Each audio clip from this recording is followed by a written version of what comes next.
I actually remember the first time I was even introduced to you. I was listening to a regular radio show. I was driving around at night.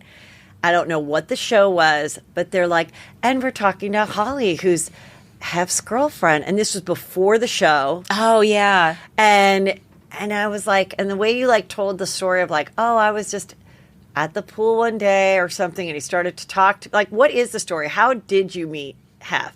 Well, I had been invited to the parties at the mansion. I was doing a Hawaiian Tropics thing, and like Hef's doctor went there, and he wanted to invite all the girls from the contest to the mansion, like put them on the list for the party. And I was so excited because back then those parties were like the hottest ticket in town, and not just anybody could get in. So I was super excited. And from there, I got in. I know, but you're cool. I would go to the party, but it was a fun, cool thing to do. And it was like Hollywood Elite, and it was gorgeous. And I never saw anything creepy when I was there at those parties. And that was end of 90s. So I don't know. Early 2000s. Or I just was too focused on the free lamb chops. I don't know. So you're at the mansion as a hot tropic girl. Yeah, or just like a random girl. Random girl who got invited. Just a pretty girl. Yeah. Okay, all right. And from there, I got put on the list to go to the pool parties they would have every Sunday. And that was like a smaller, more intimate group.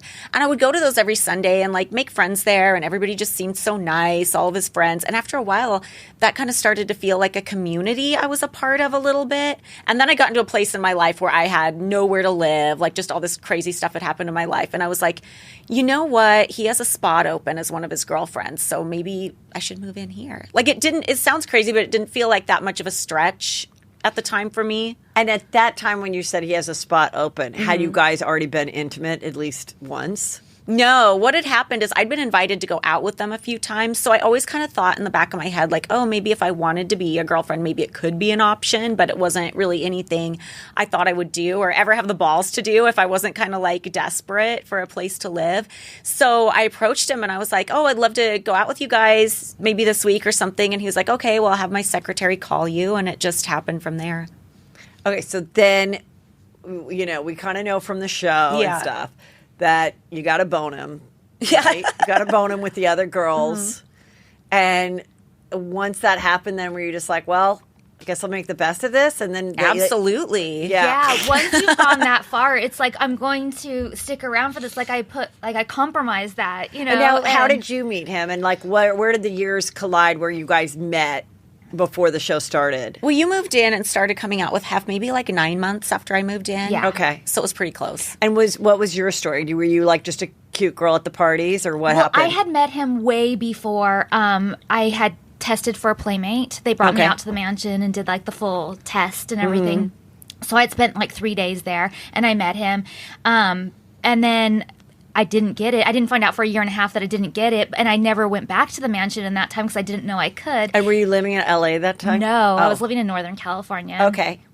Desperately wanting to be in LA and wishing I could go to the parties and like be a part of all of that kind of thing. And then one day somebody told me, oh, if you tested before, you could go to the parties. And I was like, wait, what? So like I missed out a year and a half. I did. And some of the best years of Playboy parties, too, because I tested at the end of 98. So, like, 99 and 2000, like, those are the parties I was missing. You missed me. The prime time. Because then people know the story, but I got married, and I got invited to the New Year's Eve party, which was 2000. And it was, we had the 7 girlfriends. And so I called to RSVP, and normally I'd bring a girlfriend that then I'd have to send in her photo or whatever. But if I had a girlfriend that was already approved, then she could come with me every time. And I was like, well, now I'd like to I have a different guest this time. It's my husband, but he's really cool and fun. And they're like, what? Yeah. And she was like, yeah, this is a singles party. And just hung up on me. And I was never invited again. Oh, my God. And I was like so bummed because honestly, my husband's the most non-jealous person in the world. Yeah. And I don't know if I would have spent New Year's Eve without him, but like I could have gone to the one in April or Halloween or whatever. He wouldn't have cared with the girlfriend, but because I was in the business and it was like whatever, get some. So anyway, continue. So you missed me at the parties, and so you start coming down. Yeah, I start coming out. The first party I get invited to is Midsummers of 2000. which was incredible and amazing. And then I just really had the bug, like, I really want to be here. I really want to be doing this. I finally just, like, took my savings and moved to LA and was able, through, you know, the contacts, to just be able to come to Fun in the Sun and buffet dinner and movie. And Hef called one time in March and asked me if I wanted to go out with him and the girls. And I was like, oh, no. I've heard, like stories about what goes on. And no, I'm not. I just really want to be. You said no? Yeah. I just really want to be a playmate. That's why I'm here, like, doing stuff for the entertainment industry. I had a broadcast journalism communications degree. So I was auditioning for things and I wanted to be a playmate, but being a girlfriend or going out, like, no, that's not what I had in mind here. And he was very gracious and nice about it, and everything was fine. Then a couple months later, I was like, you know what? Like, nothing had moved in my life really. And I thought, what do I have to lose? Like, this, I could be missing out on some really cool opportunities. I was watching other girls kind of come and go and all the fun they were having going out. And I thought, why am I, like, not letting myself do this?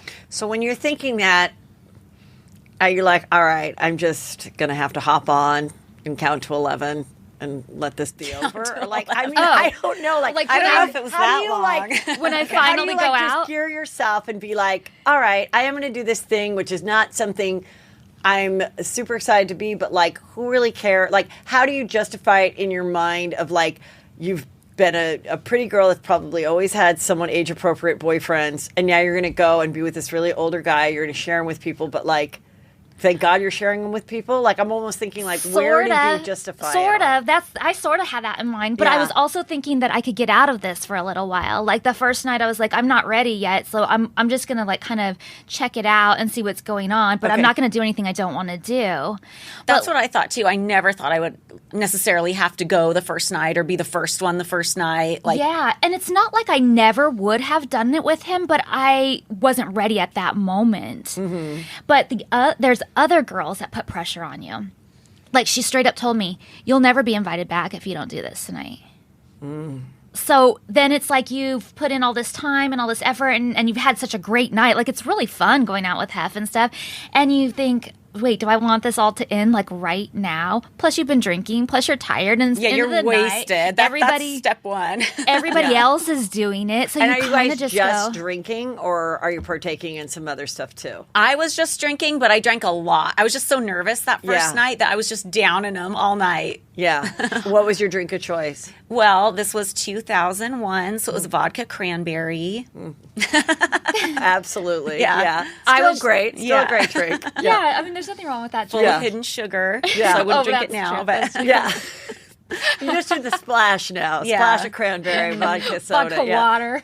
Vodka club soda, or whatever, Perrier. Yeah. Yeah. For me, just alcohol as well. I was offered the Quaalude, but I was like, no, I don't even know. Like, I'd never done anything like that. Quaaludes were, like, not around. Like, Quaaludes were, to me, I heard about Quaaludes, like, in the 80s and, like, 70s. And you then, hear about like, in the past tense, Yeah, like, it wasn't, like, none of our friends were doing it, or, you know, like, so I was like, that must have been kind of weird.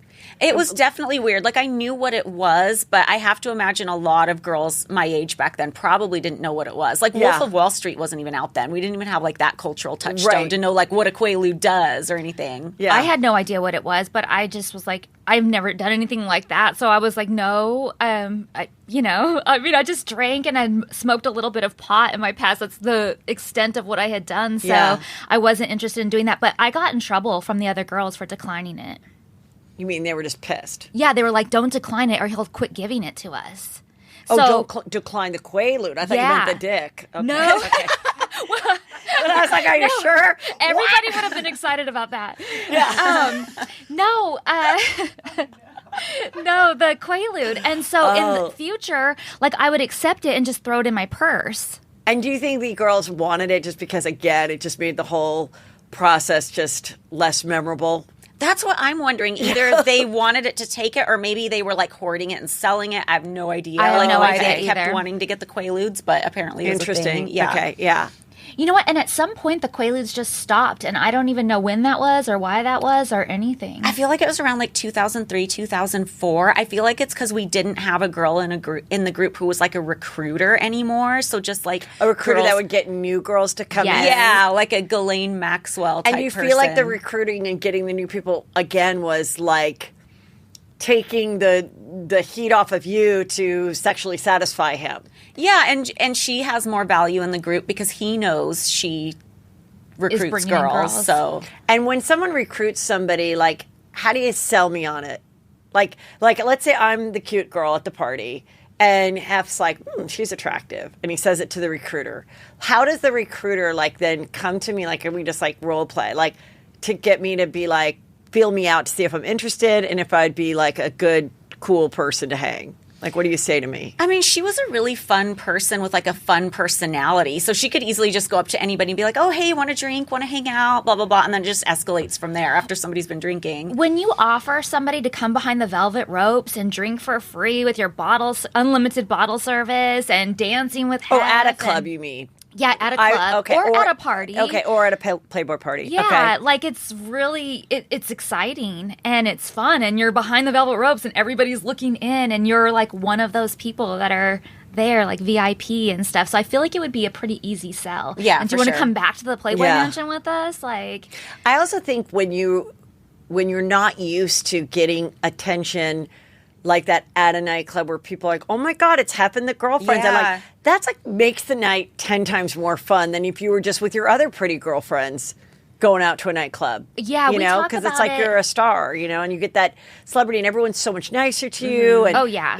you know, people want to see you and like, yeah. I don't Nobody think checks your ID when you walk in. Yeah, we talked about this on the podcast too. Like Yeah. the seas just part when you walk into the club, and everybody's in awe. Right. That here comes Hef and this gaggle of girlfriends, like all walking single file to this roped off area. Sorry, this roped off area with like 5-6 security people standing at all around it, and So you go out that night. You go, I guess I have to take my turn. yeah. And then once it's over, I mean, I'm just... Well, I didn't say, oh, I guess I have to take my turn. I was still just going to watch. Okay. And then she was like, aren't you going to, that same girl was like, aren't you going to go? It's like, you need to go. And I was like, I would rather not. And she was like, well, then probably won't be invited back. So then I was like, okay. And I'd seen what everybody else was doing, so I knew that this was like a 10-second thing. Okay. I mean, definitely no more than a minute. Oh, okay. Would you say? I mean, my memory's cloudy. I've kind of blocked it, but yeah, I would say you're It's right. short. Right. Everybody's very encouraging. It's truly teamwork. It is. It actually is. Yeah. Everyone is very encouraging. Everyone's just like, we all have to do this together. So, yeah. And is it like, I don't want to be the first, I don't want to be the last? Is number 3 the best? Like, is it, if everyone's doing it, is there a time that you'd rather do it or not? I don't think so. I think everybody for me was there just, was. Oh, I I felt like everybody's just trying to get it done as quickly as possible, like the whole process. Well, after that first night, like when I tried not to do it, after that I wanted to be first because there was no way I wanted going after other people. Right, because that was the other thing is they said it was no condoms, so you all could possibly have spread something unintentionally. You were hoping everyone's in the same situation, and there is a taking care of doctor themselves. on Yeah. staff, and you're hoping everybody is being checked out and everybody's being, I say this in quotes, monogamous to that relationship, you Right. know, but you don't know. Right. And if there's new girls coming up, which there often were, like I just wanted to be first and be done, and that I felt like that was the cleanest way Yeah. to be in and out of it.